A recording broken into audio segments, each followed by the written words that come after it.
excuse me, anong mensahe ang kailangan marinig ng mga Libra mula October 1 to 15, 2024, pwedeng nangyari na to o mangyayari pa lang. Kung hindi man para sa inyo itong magiging reading, edi baka para sa someone na malapit sa inyo o sa someone na kakilala nyo mismo.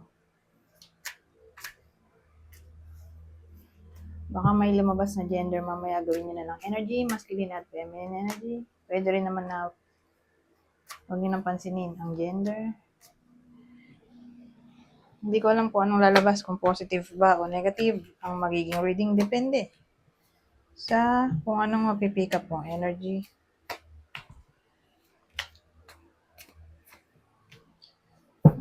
So, ang bida natin ito, lalaki in a relationship, pero hindi siya masaya sa relasyon niya nowadays.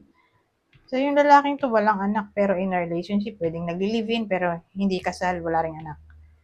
So, BF, GF lang sila. Ganon. Ngayon,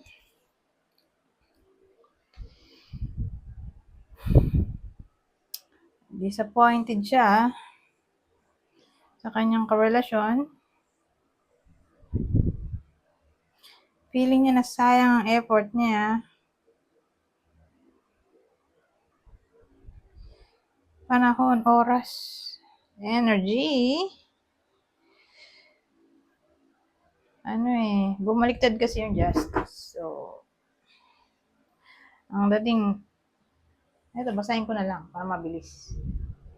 Ito ang mga pwedeng reason kung bakit buwisit siya o disappointed. Injustice, karmic retribution, dishonesty, corruption, lack of accountability, dishonesty na naman, unfairness, karmic avoidance. So, yan yung mga isa siguro sa mga yan ang pwedeng naging reason kung bakit di siya masaya. Nowadays, saka mukhang galit siya kasi ayaw niya makipag-ayos dito.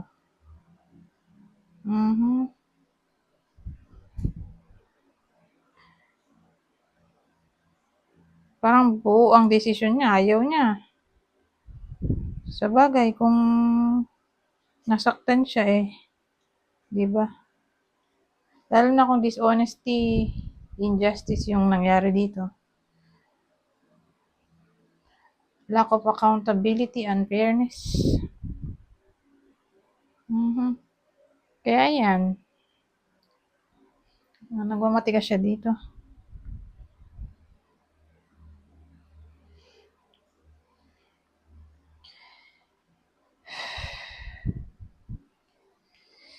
So anyways, lalaki yung bida ha.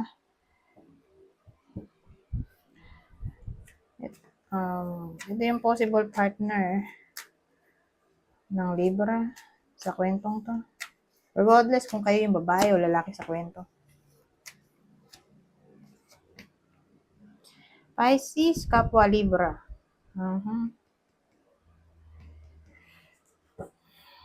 Kung hindi kayo nag-resonate dito, dito na. Punta tayo dito.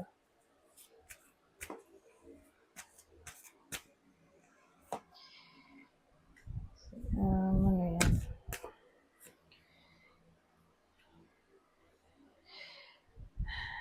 So, ang dating kasi,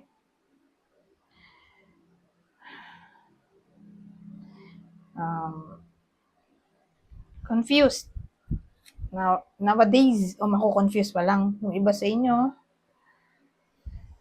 Parang ibigyan sila ng lesson ng universe, pero for some reason, di pa rin nila masagutan o masolve itong lesson na ibinibigay sa iba sa inyo nitong universe.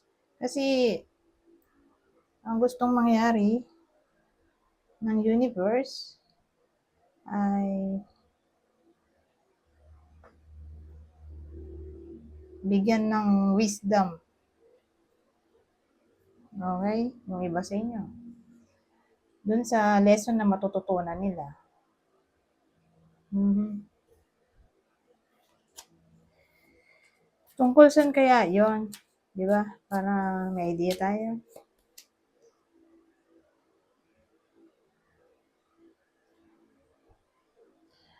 Well, ang dating kasi may wish yung iba sa inyo. Kaya lang hindi to ah, madaling klaseng wish. In a way na milagro. Wala ka nang kailangang gawin kundi maghintay kung sana lang darating. Parang ganito eh, may wish yung iba sa inyo na para bang, sige, tutulungan kita. Pero may kailangan kang gawin sa part mo muna bago kita tulungan. Ganun. So sabihin natin may wish yung iba sa inyo at um, hindi siya basta-basta. Sabihin natin ambisyon. So kung gusto mo makuha tong ambisyon, di kailangan mo mag-hard work. Mm-hmm.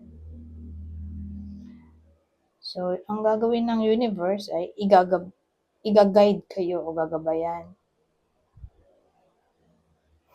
Kaya kung walang effort nga, di walang gabay. So, yun. Kung may wish ka, kailangan mong maghirapan. Mm-hmm. Para ibigay sa'yo. Pag nakita ng universe na nag-e-effort ka naman, edi baka maawa siya at ibigay na sa'yo.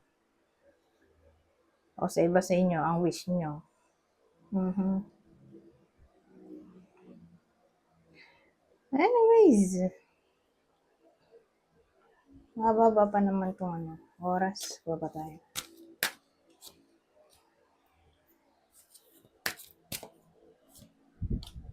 Oh, well, pag nakita ko to, itong ganitong klaseng combination, asahan natin na yung iba sa inyo, magre-reconnect sa dati nilang nagugustuhan. Whether dating ex yan, o dating crush, may chance ng reconnection. Who knows, baka reconciliation para sa iba sa inyo. Ay, posible. Ngayon, kung single yung iba sa inyo, baka makilala na nila sa 2 linggo na to ang kanilang magiging new lover. Parang may darating sa buhay ng mga single sa 2 weeks na ito.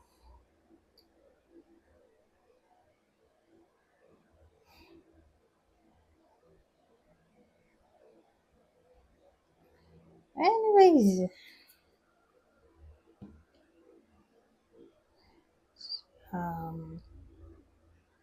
kukuha pa ba ako ng iba? O dito na ako sa isang deck. Yung last. Sa last deck na lang tayo. Para mabilis. Kulang ako sa oras eh.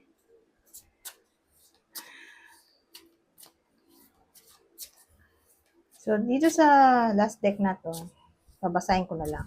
Okay? Mabilis naman itong maintindihan dahil basic English lang to. Saka maikli lang yung message. So, sabi dito, universe. The universe is guiding you towards that special someone. Just let everything take its course. So, yun ang sinasabi ko kanina. Dun sa wish, di ba? Gagabayan naman kayo. Kaya lang may effort eh. Kailangan ng effort. So, yung wish baka tungkol dito. Sa new love interest. Gustong maging sila. Kailangan muna siyempre effortan. Ligawan. Kailangan ng patience.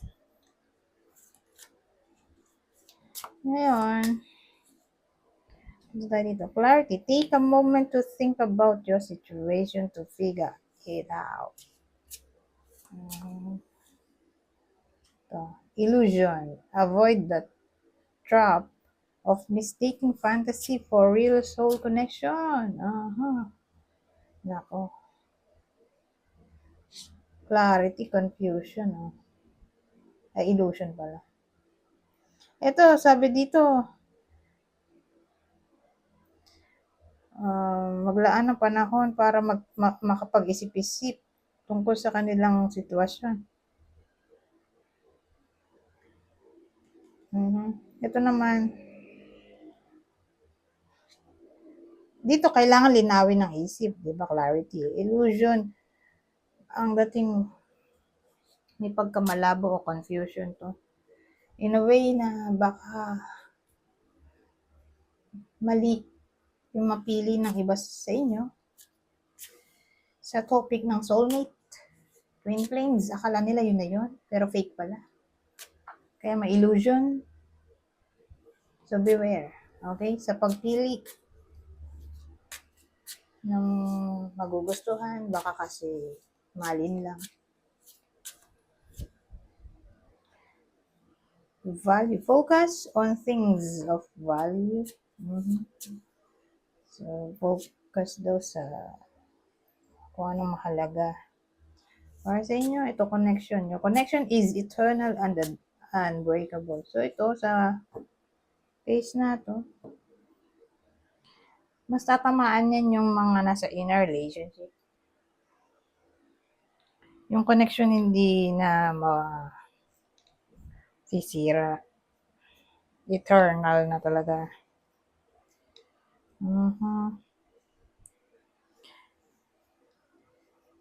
Pwede rin naman sa mga mag-ex, di ba? So, case-to-case basis. So, paano natin malalaman kung para sa inyo ba itong unbreakable connection? Eternal and unbreakable connection. Ito, yung person. Okay?